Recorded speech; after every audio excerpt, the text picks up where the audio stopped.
राज्याचे माजी मुख्यमंत्री, काँग्रेसचे वजनदार आणि वैयक्तिक करिश्मा असलेले नेते अशी त्यांची ओळख।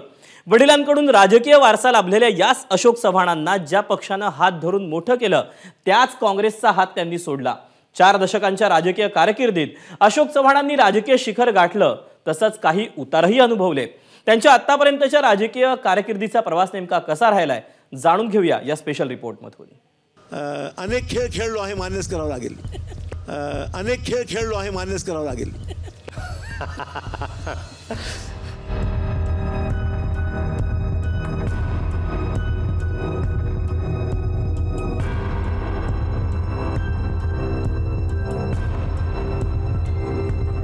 मी खूप खेळलोय हे मान्य करावंच लागेल, हे वाक्य आहे अशोक चव्हाण यांचं। अनेक खेळ खेळलो आहे मान्यच करावं लागेल।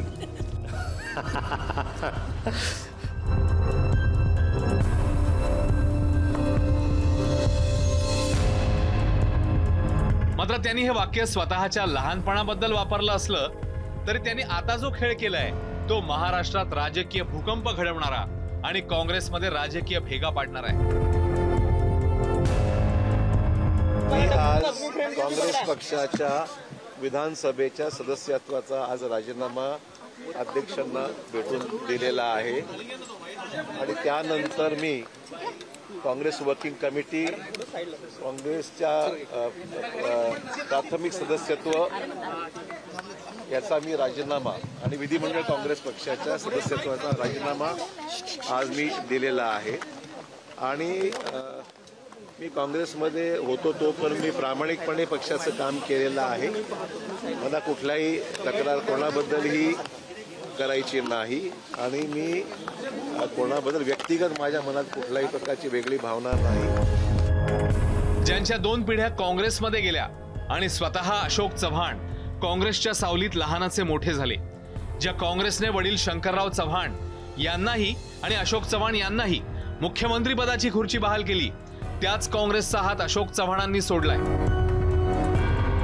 मात्र अशोक चव्हाणांची राजकीय कारकीर्द जशी नाट्यमय आहे तशीच त्यांची कौटुंबिक पार्श्वभूमीही इंटरेस्टिंग आहे।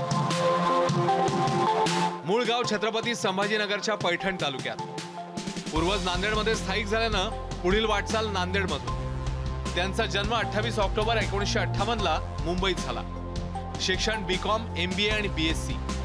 14 मे 1982 रोजी अमिता शर्मा यांच्याशी त्यांचं लग्न झालं। खरं तर अशोक चव्हाण यांचा हा प्रेमविवाह आणि तो कसा जुळला आणि दोघेही लग्नाच्या बोहल्यावर कसे चढले ते ऐका खुद्द अशोक चव्हाण आणि अमिता चव्हाण यांच्याकडूनच। सर्वप्रथम पहिले भेटलो म्हणजे आमच्या यांच्या कॉलेजमध्ये, म्हणजे एक मैत्रीण होती माझी लहानपणची, शी वॉज अ क्लासमेट। यांची क्लासमेट होती, त्यामुळे त्यांच्या कॉलेजची गॅदरिंग होती।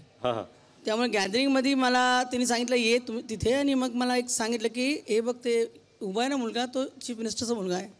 आणि तेव्हा आम्ही यंग होतो, एक you have that Tom boys थोडीशी होती मी। सो आय सेड नाही मला बघायलाच पाहिजे। आणि तेव्हा हे होतं महेश होतं, आणि महेश मला वाटतं स्टेजवर गाणं गात होते, मुसाफिरू यारो। मी म्हटलं हा माणूस एवढा बेसुरा का गातो? आणि Ashokji was the university representative, blazer बिझर घालून आपलं धावपळ करून मला तर रंगभवनला झालं होतं ना, ती आमची पहिली मुलाखत। आणि then it went on. Ashokji, तू आपल्याला आठवते का पहिली लव्ह ॲट फर्स्ट साईट किंवा? नाही, याच्यापेक्षा वेगळं काही मला सांगायचं नाही आहे। इट स्टार्टेड 1975-76चा कालावधी होता तो, आणि 4-5 वर्ष आम्ही शिकायलाही त्याच कॉलेजमध्ये होतो, त्यामुळे नॅचरली इट वेंट ऑन आणि it goes on even today. That's wonderful. तर कॉलेज जीवनात ओळख झाली, पुढे लग्न झालं आणि त्यानंतर अवघ्या 2 वर्षात अशोक चव्हाणांच्या कारकिर्दीवर राजकारणाचं तोरण लागलं। ते कसं ते पाहूया। वडील शंकरराव चव्हाण 2 वेळा महाराष्ट्राचे मुख्यमंत्री झाले। 1984 मध्ये अशोक चव्हाण महाराष्ट्र प्रदेश काँग्रेस सरचिटणीस झाले। 87 मध्ये नांदेड लोकसभा पोटनिवडणूक जिंकली, तर 89 मध्ये नांदेड लोकसभा निवडणुकीत त्यांना पराभव पत्करावा लागला। मग 1992 ला ते विधान परिषदेवर निवडून गेले। शरद पवारांच्या मंत्रिमंडळात ते राज्यमंत्री झाले। 1999 मध्ये मुदखेड विधानसभा निवडणुकीत ते विजयी झाले. तर विलासराव देशमुखांच्या मंत्रिमंडळात महसूल मंत्री म्हणून त्यांनी काम पाहिलंय. 2003 मध्ये सुशीलकुमार शिंदेच्या मंत्रिमंडळात ते परिवहन मंत्री होते. 2004 मध्ये विलासराव देशमुख यांच्या मंत्रिमंडळात उद्योग मंत्री म्हणून त्यांनी काम पाहिलंय. 2008 ते 2010 पर्यंत ते राज्याचे मुख्यमंत्री होते. 2014च्या मोदी लाटेतही नांदेड लोकसभा निवडणुकीत त्यांनी विजय मिळवला. 2016 मध्ये महाराष्ट्र प्रदेश काँग्रेसच्या ते अध्यक्षपदी आले. 2019 मध्ये लोकसभा निवडणुकीत त्यांचा पराभव झाला. 2019 मध्ये मग भोकर विधानसभा निवडणुकीत ते विजयी झाले. मविया सरकारमध्ये 2.5 वर्ष सार्वजनिक बांधकाम मंत्री म्हणून त्यांनी जबाबदारी सांभाळली.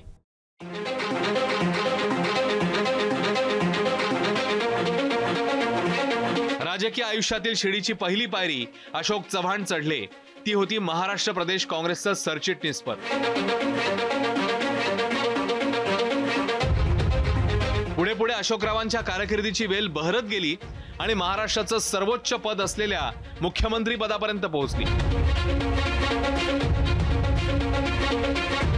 असं असलं तरी अशोक चव्हाणांची राजकीय वाटचाल ही काहीशी सापशिडीच्या खेळासारखी राहिली असं म्हटलं तर वावगं ठरू नये. कारण त्यांना जशा प्रगतीच्या शिड्या मिळत गेल्या तसंच त्यांच्या वाटेत अनेकदा वादाचे सापही सळसळत गेले. कसे ते पाहूया. 2009 मध्ये वर्तमानपत्रात पेड न्यूज दिल्याचा आरोप झाला. अशोक पर्व नावाच्या पुरवणीची आयोगाकडनं गंभीर दखल घेण्यात आली. आदर्श घोटाळ्याच्या आरोपात 2010 मध्ये त्यांचं मुख्यमंत्रीपद गेलं. 2010 नंतर अशोक चव्हाण राजकीय वनवासात गेले. मग 4 वर्षांनी पुनरागमन करत लोकसभा निवडणुकीत त्यांनी विजय मिळवलाय. काँग्रेसच्या प्रदेशाध्यक्षपदाची जबाबदारी मग त्यांच्यावर सोपवण्यात आली. अशोक पर्व पुरवणीच्या आणि पेड न्यूजच्या आरोपांनी चव्हाणांना जितकं घेरलं त्याहीपेक्षा त्यांना वादाच्या चक्रव्यूहाने घेरलं ते आदर्श घोटाळ्यामुळे. आणि त्याला कारण ठरले होते त्यांचेच सासू सासरे. चव्हाण मुख्यमंत्री असताना 2010 साली आदर्श घोटाळा उघड झाला. कुलाबा भागात लष्करी जागेवर रहिवासी इमारत बांधली गेली. कुलाब्यातील रहिवासी इमारतीला परवानगी दिल्याचा त्यांच्यावर आरोप झाला. आदर्शमध्ये सासू भगवती शर्मांच्या नावावर फ्लॅट असल्याचं उघड झालं. आदर्श सोसायटीत सासरे मदनलाल शर्मांच्या नावावरही फ्लॅट असल्याचं पाहायला मिळालं. परवानगीच्या बदल्यात चव्हाणांनी 3 फ्लॅट बळकावल्याचा आरोप झाला. आदर्श सोसायटी घोटाळ्याच्या आरोपांनंतर त्यांचं मुख्यमंत्रीपद गेलं. 2017 मध्ये कोर्टाने चव्हाणांवर खटला चालवण्यास नकार दिला.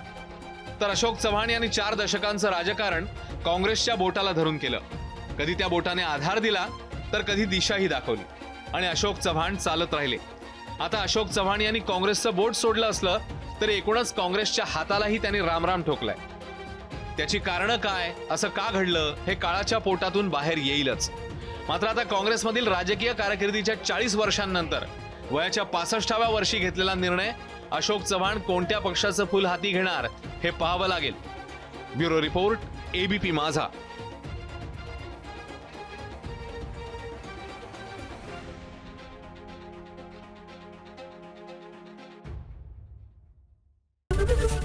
एबीपी माझा, उघडा डोळे बघा नीट.